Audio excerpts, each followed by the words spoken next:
جب سے 4 مہینے ہو گئے مجھے تو قید کیا، لیکن ٹالر مافیا آزاد ہیں، ڈرگ مافیا آزاد ہیں، چور آزاد ہیں، لوگوں کو گن پوائنٹ پہ لوٹ رہے ہیں، دکان ایک رات میں 9 دکانیں لوٹ رہے ہیں، ڈاکو آزاد ہیں، قاتل آزاد ہیں، ٹالر مافیا آزاد ہیں، ہم لوگ قید ہیں۔ تو حق کی بات، جمہوریت، آئین اور قانون کے تحت ہم جدوجہد کرتے ہیں، ہم تو قید ہیں۔ ٹالر مافیا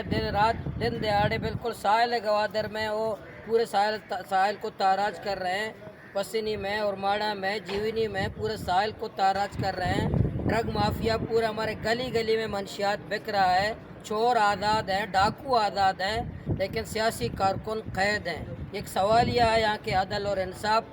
کے لیے، عدل و انصاف والوں کے لیے، اداروں کے لیے، پولیس تو مصروف ہے ہمارے کیسز میں، جھوٹے گواہ دے دو، جھوٹی گواہی میں مصروف ہیں، قاتلوں کو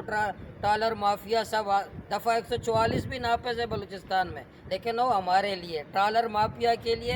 دفعہ 144 نہیں ہے، ڈرگ مافیا کے لیے دفعہ 144 نہیں ہے، قاتلوں کے لیے دفعہ 144 نہیں ہے، ہمارے لیے دفعہ 144 ہے۔ انشاءاللہ آج نہیں تو کل، کل نہیں تو پرسوں، جس دن ہم رہے ہوئے ٹالر مافیا ڈرگ مافیا کے خلاف ہماری جدوجہد جاری رہے گا۔